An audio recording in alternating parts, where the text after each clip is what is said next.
السلام عليكم ورحمة الله. من الفضائية الإريترية نقدم لكم نشرة الأخبار والمستهل بأبرز العناوين. الانتهاء من المرحلة الأولى من طريق غالوتر نرعا في مديرية سنعفة. جمعية منتجو ألبان مديرية مندفرة تعقد مؤتمرها السابع. الإريتريون في المهجر يحتفلون بعيد الاستقلال.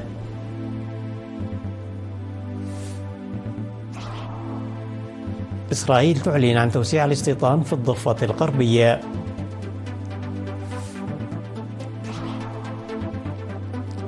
روسيا وإيران ستطوران التعاون العسكري التقني. –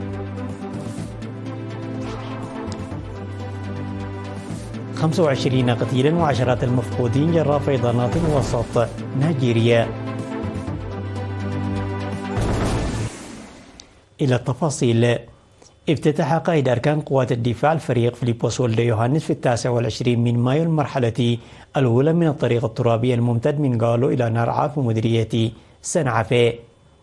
حضر مراسيم افتتاح الطريق وزيرة العمل والرعاية الاجتماعية السيدة لول قبراب وحاكم الإقليم الجنوبي السيدة أبتاب تسباسين ومسؤول الشؤون التنظيمية في الجبهة الشعبية للديمقراطية والعدالة السيد يوسف سائق وقائد القيادة الوسطى العام تخلة كفلاي ورئيسة الاتحاد الوطني للمرأة الإريترية السيدة تخا تسفا ميكيل. وذكر مدراء إدارة ضاحيتي غالو تلها نرعا أن المواطنين كانوا يسافرون عبر طرق غير آمنة ومنحدرات ووديان، وشكر قوات الدفاع والقيادة الوسطى والشعب على مساهمتهم في العمل. وأوضح مسؤول الخدمات الفنية العامة في الإقليم الجنوبي المقدم نقوسي تسفاي أن وحدات القيادة الوسطى كان لها دور رئيسي لإيصال شق الطريق الترابي الذي بدأ بالمبادرة السكان إلى مستواه الحالي. وقال مدير مديرية سنعفة السيد إدريس علي شكر أن إكمال المرحلة الأولى من الطريق يعكس التطبيق العملي للجهد المبذول لإحلال العدالة الاجتماعية. وأوضح حاكم الإقليم الجنوبي السيد أبتاب تسفاسين أن إدارة الإقليم ستعمل بجدية لضمان إيصال العمل لنهايته واستمراريته. وأفاد سكان الضاحيتين بأنهم كانوا يضطرون إلى السير لمدة تزيد على 4 ساعات حاملين النساء الحوامل والمرضى للوصول إلى المؤسسات الطبية، معربين عن الارتياح لمبادرة الحكومة ومطالبين بحل مشكلة النقل اللي جعل الارتياح كاملا. وفي الختام تم توزيع الهدايا والشهادات التقديرية على من ساهم بشكل كبير في عملية إنشاء الطريق. عقدت جمعية منتجو ألبان مديرية مندفرة مؤتمرها السابع يوم 23 من مايو لمناقشة البرامج التي سيتم تنفيذها لزيادة إنتاج الحليب. ودعا رئيس الجمعية السيد قرمي حدقو الأعضاء للمساهمة في إيجاد الحلول للمشاكل التي تؤثر على إنتاجهم، بذكر أن إنتاج الجمعية في الأعوام 8 الماضية شهد تراجعا بسبب نقص الأعلاف وأسباب أخرى ذات الصلة. وأضاف أن قضية أسعار بيع الحليب التي كانت أحد أسباب إضعاف أنشطة الجمعية تم حلها ويتم تشجيع المزارعين على إحياء أنشطتهم، مشيرا إلى أن زراعة الأعشاب تساهم في حل النقص، مناشدا الجهات المختصة بتخصيص مناطق لزراعة الأعلاف وإنتاجها بشكل أوسع. وأشاد مسؤول فرع الزراعة بالمديرية السيد برخة تخلة السلاسي على اجتهاد أعضاء الجمعية في تقوية الجمعية رغم النقص. وقال أن فرع وزارة الزراعة سيعمل جاهدا على تقديم الدعم اللازم. وأوصى مسؤول الثروة الحيوانية بالإقليم الجنوبي الدكتور عقبازقي كفلاي بدوره جمعية منتجو ألبان مديرية مندفرة بتنظيم أعضاء جدد ضمن إعادة تأهيل الجمعية، مشيرا إلى أن منتجاتها كانت تصل إلى أسمر بعد اكتفاء طلبات أسواق مدينة مندفرة. وأكد مدير مديرية مندفرة السيد إسكياس جاهزية الإدارة في تقديم الدعم اللازم لها في أنشطتها ولمعالجة النقص لديها، بذكر أن جمعية منتجو ألبان تلعب دورا في تلبية احتياجات الأسواق المحلية. احتفل الإريتريون في أديس أبابا بإثيوبيا وواشنطن العاصمة وأطلانتا وسياتل بالولايات المتحدة وعمان والبحرين والأردن وكذلك زامبيا وزيمبابوي بالذكرى 34 لاستقلال إريتريا. وقامت السفارة الإريترية في إثيوبيا والممثل الدائم للاتحاد الإفريقي والمفوضية الاقتصادية الإفريقية حفلا في مقر الاتحاد الإفريقي في 26 من مايو، مصحوبا بالنشيط الوطني لإريتريا والاتحاد الإفريقي. وأوضح القائم بأعمال السفارة الإريترية سيد بنيام برهي في المناسبة أنه ليس من قبيل المصادفة أن يتزامن يوم استقلال إريتريا مع يوم تأسيس الاتحاد الإفريقي. وذكر أن النضال العادل للشعب الإريتري من أجل تقرير المصير هو جزء أساسي من النضال الشامل للدول الإفريقية من أجل تقرير المصير، وأن السلام والاستقرار في إريتريا مرتبطان بالسلام والاستقرار في الدول الشقيقة في إفريقيا. وقال أن الوئام الاجتماعي للشعب الإريتري تم بناؤه من خلال عملية النضال المسلح والسياسي المشترك، موضحا بأن هذا التكريم الذي ينبع من الهوية الوطنية هو الركيزة الأساسية لوجود إريتريا واستدامتها. تم خلال الحفل تقديم عروض فيديو حول تاريخ وثقافة وأسلوب الحياة وتقدم برامج التنمية في إريتريا. وعلى الصعيد نفسه تم الاحتفال بذكرى 34 لاستقلال إريتريا في واشنطن العاصمة والمناطق المحيطة بها في الفترة من 17 إلى 25 من مايو بحضور مواطنين وأصدقاء أجانب لإريتريا والدبلوماسيين، فضلا عن ممثلين عن وزارة الخارجية الأمريكية. وفي 23 من مايو سارت العشرات من المركبات مزينة بالأعلام الإريترية وأعلام الجبهة الشعبية وشعار يوم الاستقلال لمسافة 8 كيلومترات، وانضم إليها مئات الإريتريين الذين تجمعوا في السفارة الإريترية. وفي المساء قامت السفارة الإريترية حفل استقبال بحضور 140 سفيرا ودبلوماسيا وممثلي السفارات وأصدقاء إريتريا وممثلي وزارة الخارجية الأمريكية بالإضافة إلى ممثلي الجالية. وقال القائم بأعمال السفارة الإريترية سيد برهان قبريهوت أن إريتريا حققت نجاحا كبيرا في العلاقات الدولية وأقامت علاقات جيدة مع مختلف الدول. واختتمت احتفالات عيد الاستقلال في واشنطن العاصمة والمناطق المحيطة بها بتوزيع الجوائز على الفائزين في الفعاليات الرياضية التي أقيمت بهذه المناسبة، وحفل حضره أكثر من 3000 إريتري في المركز الثقافي والمدني الإريتري. واحتفل الإريتريون المقيمون في أطلانتا وسياتل وتوموين أيضا بالاستقلال بفعاليات مماثلة. في غضون ذلك أعرب الإريتريون المقيمون في البحرين وعمان والأردن عن تهانيهم لشعب وحكومة إريتريا وقوات الدفاع. وأقام الإريتريون في لوساكا زامبيا وهراري زيمبابوي احتفالات بهجة في 24 من مايو. وأوضح مسؤولي الجاليات أن شعب إريتريا تمكن من خلق حياة مستقرة وسليمة بفضل وحدته القوية وثقافته السياسية المتقدمة. انتظم في إقليم عنسبة أسبوع تنظيمات الشبابية في الفترة من 19 وحتى 28 من مايو على مستوى المديريات في هابورو وأصمات وحلحال وعلى برد وعتكليزان وحمل مانو تحت شعار معرفتنا ومهاننا ومهاراتنا للجماهير في خدمة الشعب.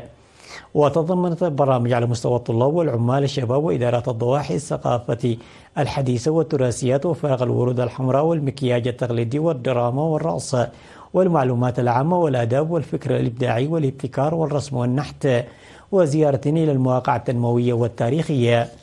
وفي كلمته خلال حفل الاختتام قال مسؤولي الاتحاد الوطني للشباب والطلبة في المديريات أن الأسبوع الشبابي لعب دورا هاما في التعرف على القدرات والهويات والمواهب للشباب. وأكد مدراء المديريات على دعمهم للبرامج السنوية لتعزيز المنظمات الشبابية واستكشاف قدراتهم الشاملة. هذا وسينظم أسبوع الشباب على مستوى إقليم عنسبة نهاية شهر يونيو من العام 2025. سجل توسع المؤسسات التعليمية في مديرية ملقي نموا جديرا بالسنة نتيجة الخطوات المتخذة لتوسيع نطاق الخدمات الاجتماعية بشكل عام والخدمات التعليمية بشكل خاص. وأفاد مسؤول خدمات التعليم بالمديرية الأستاذ هيابو قيتوم أنه لم يكن هنالك سوى 3 مدارس ابتدائية في الدخول وعد سارتا وما يقعدوا قبل الاستقلال وأن العدد قد ارتفع إلى 25 مدرسة في سنوات الاستقلال 34 الأخيرة. وذكر أن المؤسسات تتكون من 16 مدرسة من مرحلة رياض الأطفال وحتى المرحلة الابتدائية و7 مدارس للمرحلة المتوسطة ومدرستين ثانويتين. وأشار إلى أن نسبة تغطية الفرص التعليمية وصلت إلى 89% على مستوى إدارات الضواحي و40% على مستوى القرى، ليصل عدد الطلاب في المديرية إلى أكثر من 17500 طالب وطالبة. تضم مديرية ملقي 19 إدارة ضاحية و61 قرية. استشهد في 29 من مايو مدير قسم التخطيط والإحصاء في وزارة الزراعة المناضل سلومون هايلي والتي انتهى عن عمر 77 عاما جراء مرض ألم به. التحق المناضل سلومون هايلي بصفوف جبهة التحرير الإريترية في شهر يناير من العام 1975، وانضم في شهر يوليو من العام 1977 إلى الجبهة الشعبية لتحرير إريتريا، وخدم في فترة الكفاح المسلح في جهاز الزراعة للتنظيم، وبعد الاستقلال في وزارة الزراعة بمختلف مستويات المسؤولية. الشهيد سلومون هايلي متزوج وأب ل6 أبناء، وقد ورى جثمانه الثرى اليوم 30 من مايو في مقبرة الشهداء في أسمرة. وتعرب وزارة الزراعة عن حزنها لاستشهاد المناضل سلومون هايلي، وتقدم تعازيها لأسرته ورفقائه وزملائه. الأخبار العالمية بعد فاصل قصير.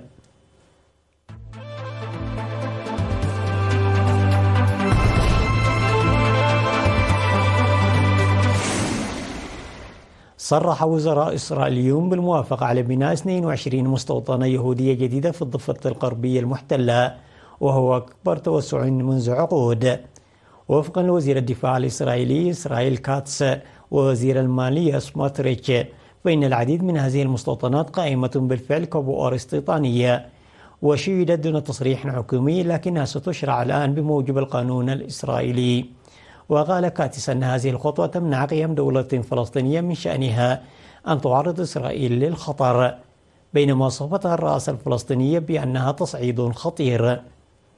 ووصفت منظمة السلام الآن الإسرائيلية المناهضة لاستيطان هذه الخطوة بأنها الخطوة الأوسع من نوعها منذ أكثر من 30 عاما، وحذرت من أنها ستؤدي إلى إعادة تشكيل الضفة الغربية بشكل كبير وترسيخ الاحتلال بشكل أكبر.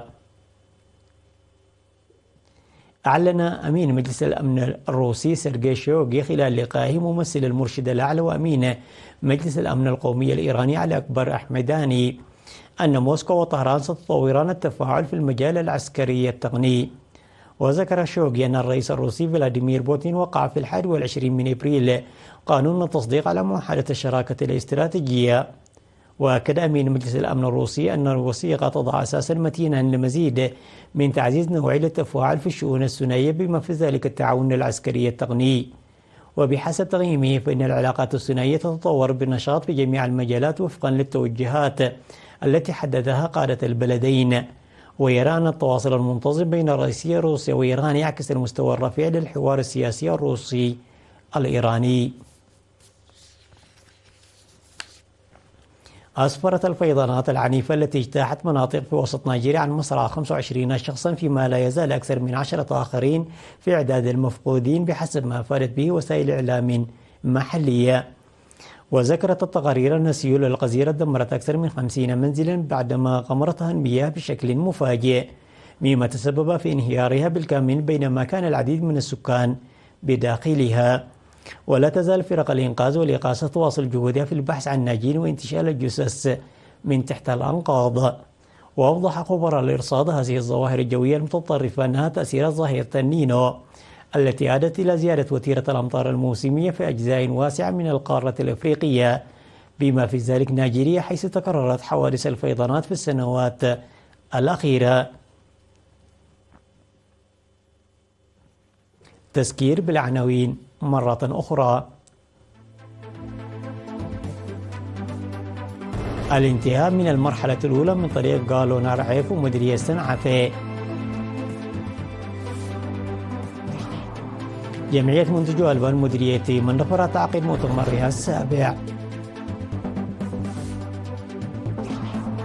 الإريتريون في المهجر يحتفلون بعيد الاستقلال.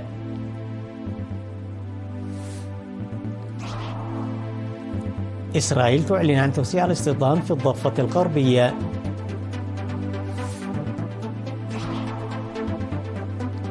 روسيا وإيران ستطوران التعاون العسكري التقني. –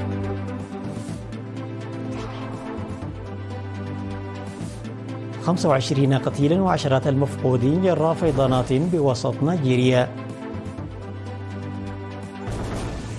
وصلنا إلى ختام النشرة التي قدمناها لكم من الفضائية الإريترية، وإلى اللقاء.